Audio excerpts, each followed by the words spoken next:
This is Conversations with Sarah, and today I'm joined by Victoria Watson-Bradley, founder of BrainSET, to have a conversation about her experience after being diagnosed with a brain tumour. Welcome, Victoria. Hi, Sarah. Thank you for joining me today. I've heard a little bit about your story, and you really do have quite a story to share. So I don't know if you want to sort of introduce yourself a little bit. Well, thank you, first of all, for inviting me. It's lovely to talk to you. As you said, my name's Victoria, and this time 5 years ago, I worked overseas. I was having a lovely time. I lived in hotels. I travelled quite a lot, and life was great. But I decided it was time to come back to the UK and spend some family time. And I'd not been back for very long. And I was walking home, I was on the phone to a friend and just having a chat, and I started talking really weird. I couldn't get my right words out, and I knew I wasn't right, but I didn't know why, and I just couldn't get it right. To the point that when I got to my home, I said to my friend, "I'm all right now. I'm okay now. I'm going in." And she said, "Well, where are you?" "My hotel." And I wasn't. I was in a little close going into my flat, and I put the phone down, made myself a cup of tea. I don't drink tea, and I tried to message my friend to tell her I'm okay, and I'm fine, don't worry. And it was just letters, and I knew I just couldn't do it. And bless her, I sent about 5 messages that were letters. She phoned me rather than texting, and she shouted down the phone at me, "Give me your daughter's number." And I don't know how I did it, but I did send her my daughter's number. And the reason she needed that is because we only met through work overseas. So she had no idea who my family was, and I didn't know who hers were. Wow. And she phoned my daughter and said, "You don't know me and I don't know you, but there is something wrong with your mother and you need to get to her now." And within an hour, I was in the hospital, by which time I was fine. And I genuinely thought I was fine. I thought maybe I had a water infection, and they took me to the hospital, and less than, probably 12 hours later, we were told that I had a brain tumour. I mean, it's just amazing how lucky you are, I guess, that you were speaking with someone that recognised that this wasn't okay. And that you got to the hospital and sort of that was discovered. So how has life changed for you since you've discovered the brain tumour? Well, I had brain surgery 6 weeks later. I was obviously rushed through pretty quickly, because some people will wait for at least a couple of years, as you know, with our hospital service. I had mine very quickly. And life dramatically changed, completely changed. I was told that I was medically unfit to work. And for anybody that's worked all of their adult life, and for my age group, probably since we were about 13, it was a bit of a shocker. I never knew my way around, for example, benefit systems. I didn't know how to get care. So I was told, for example, that my brain tumour was a meningioma, and that was it. They didn't tell me why, they didn't tell me what the repercussions were. And what I found in that time was there is loads of information. There's loads of information about counselling, there's loads about brain tumour support, brain tumour research, and how to claim benefits, but this information is everywhere. And you also, of course, you do a Google search, which let's face it, we all do. And sometimes the information is right and points you in the right direction, and sometimes it's just total misinformation. And I think we all know that. But anybody that's suffering with any form of brain damage, whether it's brain tumour, epilepsy, or seizures, because not all seizures are epilepsy, it's really hard because your brain just doesn't work the same as anybody else. So you're already fighting your way through these systems to try and find what you need to know. I know with my sort of medical stuff, when I was first diagnosed, brain fog was one of my predominant symptoms, and it really did affect my speech, my ability to find words. So having that as a a main symptom. I know it's so difficult to navigate the information, isn't it, and retain that information to know how to actually use it. Because I would read things and like it added with dyslexia doesn't go in at all. So it must be challenging when you're dealing with the shock of what you're trying to find out, or the medical terms. Because I mean, as you said, you were given a medical term. Did they explain anything else, or was that just it? No, and that was it. I mean, let's face it, we all know that our hospitals and all of the different departments, we know they're busy, and so it's not like you can sit there for an hour appointment and then extend it to say, well, what is that?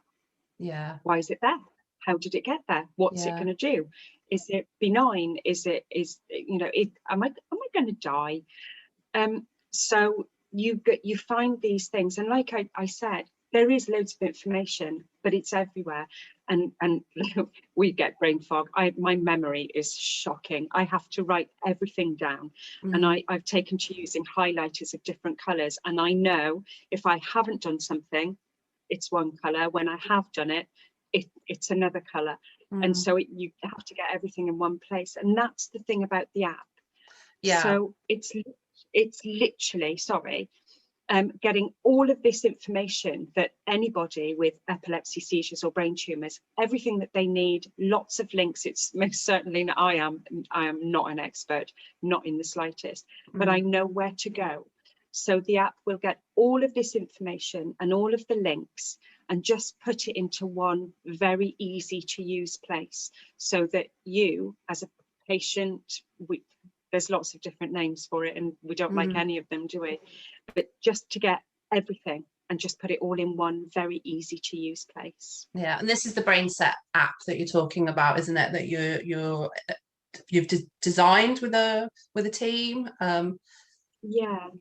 Yeah, I've been extraordinarily lucky. I've met a lot of people, and I've got this brilliant team that on the days that I have meltdowns, which are fairly regular, and I'll message them and say, I don't know what to do, and I say, chill out, make yourself a cup of tea, and they'll just take over and do things for me. So they've built the app as a company that does that, and I've basically found all of this information because I already had it, and made sure that it's there, and checked again to make sure it's the right information. So who would you say the app is designed for specifically? Who are the people that you're hoping to help with this app?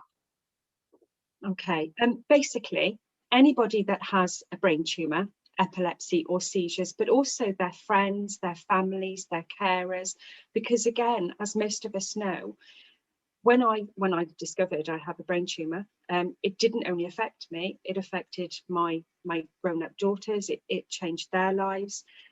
When I have seizures, it affects my friends, everybody, all my friends that are around me. They know if they can't get hold of me, there is something to worry about. And they also, if they see it a lot, they need some support themselves. So there's lots of support and counselling for everybody. And even, let's say, for example, my grandson, I've got two amazing grandchildren, and they've been taught to recognise when I'm having a seizure, because I get different types of seizures. So I get both the tonic-clonic seizures, which are the ones that people recognise. Actually, that a very few amount of people that have epilepsy or seizures will get the full tonic-clonic. But I also get focal seizures, which, you know, when you're in the middle of a conversation and you just get bored and you're fed up of that person talking to you, you just zone out. Well, that's what a focal seizure looks like. It just looks like you're a bit bored of being in that conversation. My grandchildren have been taught to recognize these, and when when it all first started, and I used to think, God, those poor kids, you know, it's frightening. However, my grandson is amazing, and he's 11, and we can laugh about it now. We can make jokes about it as to how I look and how he reacts. And actually, in one sense, he's also rather lucky, because if he sees somebody in the street having a seizure, he knows exactly what to do. He knows how to recognise it, where for a lot of people around, it's frightening. but he will also need support at some point. So there are support links for children, and counselling, because like I say, at some point it affects everybody, and it is frightening and it is life-changing. Yeah, as you say, it's not just you that's affected by a diagnosis, is it? It is the people around you, the way it impacts, it ripples, doesn't it? It ripples through how you live your life, and the care and support that you all need. Like I've looked at the app, I've filled in the thing to get the the notifications and stuff, and I can see all the different bits that you've got on there, and it does look like it's going to be really useful for people, especially when they've first got diagnosis, to be able to come to a space and be like, okay, like where do I even start? It's laid out really nicely, and you just click on a bit and that's when the information will come up for you. So it is that being able to go, oh, like, how can I support my family, be supported, and linking in with services. And that, I mean, that's the whole point of like what I'm doing here with the podcast, is people feeling more able to link in with services. So that's one of the reasons that I wanted to bring you on and have a conversation with you, because I think what you're doing is important, and it takes away some of that overwhelm, doesn't it, that people experience when any medical diagnosis, it's so much information to take on board. Yeah, absolutely. And like I said, and as you've said, you're so overwhelmed. And again, like for example, when my neurosurgeon, who is amazing, when he said, you have a brain tumour, I remember nothing. 4 years later, I remember nothing from that conversation. The last thing I remember was, you've got a brain tumour. Yeah. And so for my daughters, it would almost be a weekly thing. What did he say? What was that? Yeah. What's this? Where actually, they're working mums, their wives, they've got their own lives, and then they've got their mother messaging them saying, what's that? Yeah. So that's so is that your hope? Yeah, is that your hope with the app, that it's a place that people can come to and ask those questions and get that reassurance and find that information? Yeah, absolutely. And we will put together a social community where you can have that conversation with somebody that knows how you feel. There's nothing like having a conversation with somebody that will tell you, oh, I know how you feel. No, you don't. Yeah, I think it's important, isn't it, to find other people that have been through your experience, and even though they may not understand exactly how you feel, they've got an idea because they've lived that shared experience, so they can empathize with the differences that you're experiencing now, because I imagine that life changes quite dramatically. Totally. Absolutely, 100%, totally. I, as many other people, I loved my life. I loved my work. I loved being the person that would get to the top of a climbing frame with my young grandchildren and race up there. I can't do that anymore. And I want to. There's almost like a grieving process, that if you loved life before, there is a before and after. And it is like, it's like losing a person, losing a loved one. So you have to get some help with that somewhere. Yeah, absolutely. And I think that's why it's important to have these resources and to be able to kind of link in and connect with people, because life is different, but you can still have an enjoyable, happy life, can't you? Because that's what you're doing. You're being so proactive, and like you've taken your experience and using it to create something positive that's going to help other people. And I know we've got a shared interest with sort of mindfulness and meditation. I think that's something that you learn after your diagnosis. Yeah, it was always hypnosis and hypnotherapy was always something that I enjoyed, and I'd had a few different sessions myself, as nearly anybody that goes through hypnotherapy wants to do. Lose weight, stop smoking. I was no different from anybody else. And again, when they tell you that you're unfit to work, you think, well, what am I going to do? I'm bored. There's only so much TV you can watch in the day before you get sick of it.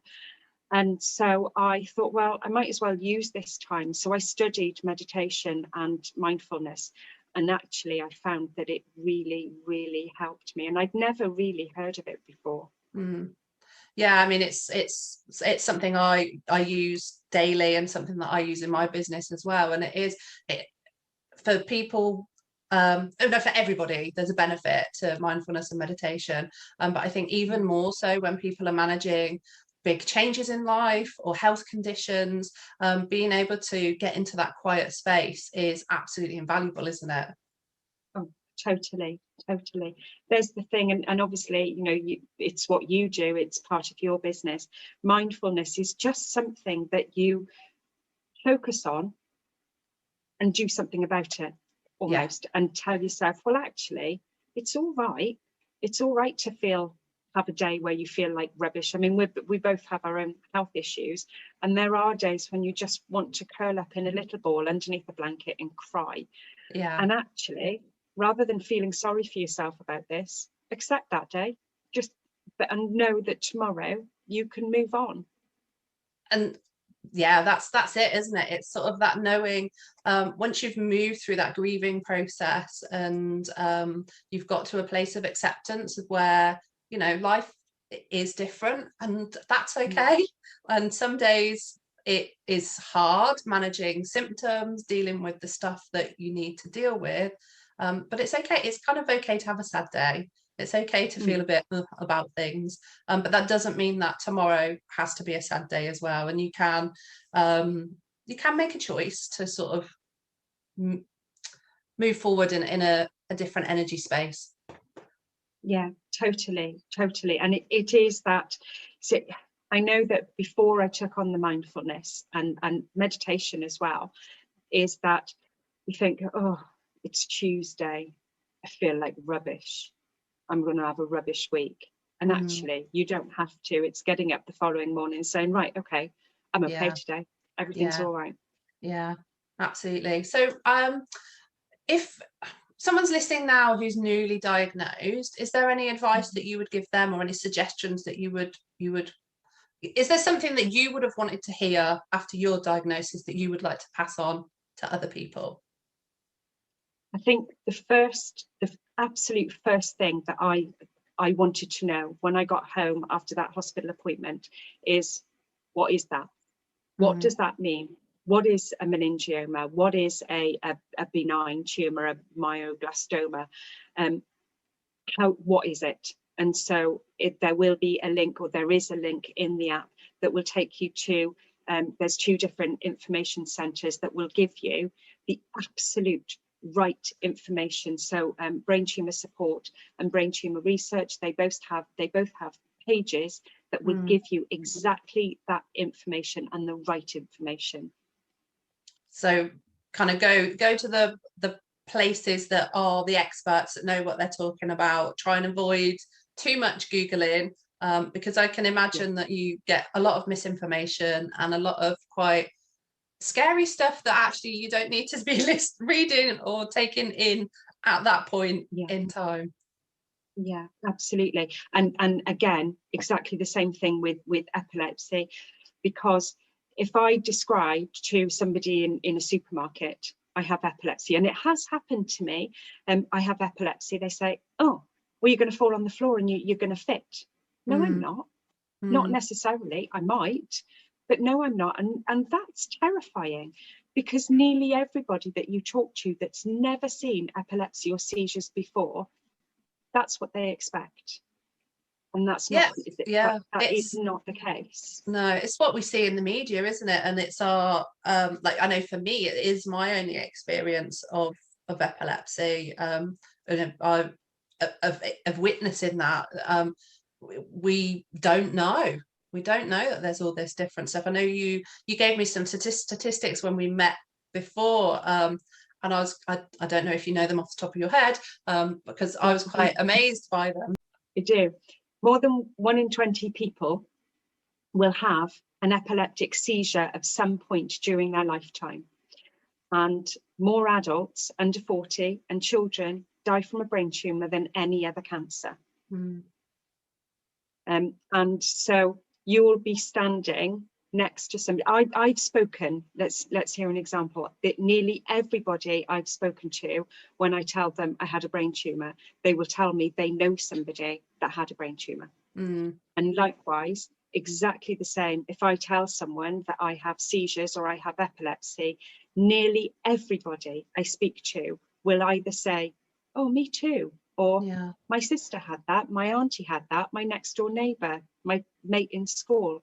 Nearly everybody will know somebody that's had a brain tumour or seizures. So I guess that might sound like a scary statistic, but the flip side of that is you're not alone. There are other people that understand your experience, have been through your experience, have lived through your experience, and are making positive steps in their life and are living a fulfilling, happy life. And if you've just had a diagnosis, there is spaces and places and people that you can go to that understand where you are and can support you through your journey. And an example of that is I desperately needed some counselling. I desperately needed somebody to talk to that knew exactly how I felt on good days and bad days. And in this experience of building the app, I found brain tumour support. Now, previously, I'd spoken to Macmillan and they said that they'd give me some counselling. However, because my tumour was benign, which means it's non-cancerous, they then told me, and they were amazing, don't get me wrong, but because my tumour was benign, I didn't come under their remit. And unfortunately that comes down to funding, doesn't it? It's if you don't hit the funding criteria for the charities, then unfortunately you can't get the help. So I think it's great that you've put this app together and people are going to be able to one-stop shop, come on and get signposted to where it is that they need to be. If it feels all right for you, does this feel like an okay place to sort of bring our conversation to an end? Is there anything that you want to leave listeners with? Is there anything that you feel is important that they go away knowing or thinking about? Yeah, of course. We're on all social media platforms and everywhere we're the same name, we're BrainSET. So you'll find us on Twitter, Instagram, Facebook. I know you're on YouTube. We've got YouTube, and you'll find our blogs on naturallycalmtherapy.co.uk. But we're on all social platforms, and you just type in the name BrainSET and you'll find us. Perfect. Well, thank you so much for joining me today and talking me through your experience after being diagnosed with a brain tumour. To people that are listening, thanks for listening to Conversations with Sarah, and I hope you enjoyed today's episode. To find more out about me and my guest, follow at SRTT Podcast on Facebook and Instagram. So thank you very much for joining me, Victoria. Thank you. And thank you for having me, Sarah. It's been a pleasure.